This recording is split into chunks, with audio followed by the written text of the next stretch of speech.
ভারতের আহমেদাবাদে লন্ডনগামী এয়ার ইন্ডিয়ার বিমান দুর্ঘটনার ৩ সপ্তাহ পেরিয়ে গেল।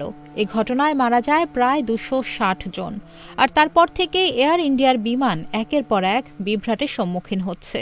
তবে তীব্র সমালোচনাও হয়েছে এই সংস্থার বিমান নিয়ে। সমালোচনা আটকাতে পারছে না বিমান প্রতিষ্ঠান বোয়িংও। এবার জানা গেল, সম্প্রতি মাঝ আকাশে বিপদের মুখে পড়েছিল দিল্লি থেকে ভিয়েনাগামী এয়ার ইন্ডিয়ার আরেকটি বিমান। ভারতীয় সংবাদ মাধ্যম হিন্দুস্তান টাইমস বলছে, আহমেদাবাদ বিমান দুর্ঘটনার মাত্র দুদিন পরই মাঝ আকাশে যান্ত্রিক গোলযোগ দেখা গিয়েছিল এয়ার ইন্ডিয়ার ওই বিমানে। দিল্লি থেকে ভিয়েনা যাওয়ার পথে মাঝ আকাশে আচমকা বিগড়ে যায় বিমানটি। টেক অফের কিছুক্ষণের মধ্যেই বিমানটি নিয়ন্ত্রণ হারিয়ে প্রায় ৯০০ মিটার নিচে নেমে আসে। গত ১৪ জুন দিল্লির ইন্দিরা গান্ধী আন্তর্জাতিক বিমানবন্দর থেকে রাত ২টা ৫৬ ওড়ে AI-১৮৭ নম্বর ফ্লাইটটি, যা একটি বোয়িং ৭৭৭ বিমান।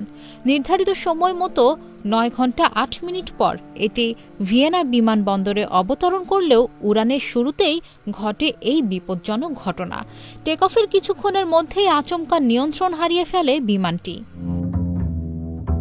তবে এয়ার ইন্ডিয়ার পক্ষ থেকে জানানো হয়েছে, পাইলটেরা দ্রুত পরিস্থিতি সামাল দিয়ে বিমানটিকে নিয়ন্ত্রণ করেন এবং প্রতিকূল আবহাওয়ার মধ্যেও নিরাপদে গন্তব্যে পৌঁছান।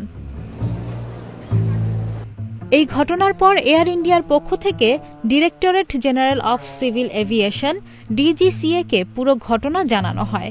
বিমানের রেকডার্স থেকে তথ্য সংগ্রহের পাশাপাশি ঘটনার তদন্ত শুরু করে তারা। এরই মধ্যে জানানো হয়েছে, যতদিন না পর্যন্ত তদন্তের সম্পূর্ণ প্রতিবেদন আসছে, ততদিন ওই বিমানের ককপিটে থাকা ২ জন পাইলট কোনো বিমান ওড়াতে পারবেন না। গত ১২ জুন আহমেদাবাদ থেকে লন্ডনগামী এয়ার ইন্ডিয়ার বোয়িং বিমান ভেঙে পড়ে। বিমানে থাকা ২৪২ জনের মধ্যে ২৪১ জনেরই মৃত্যু হয়।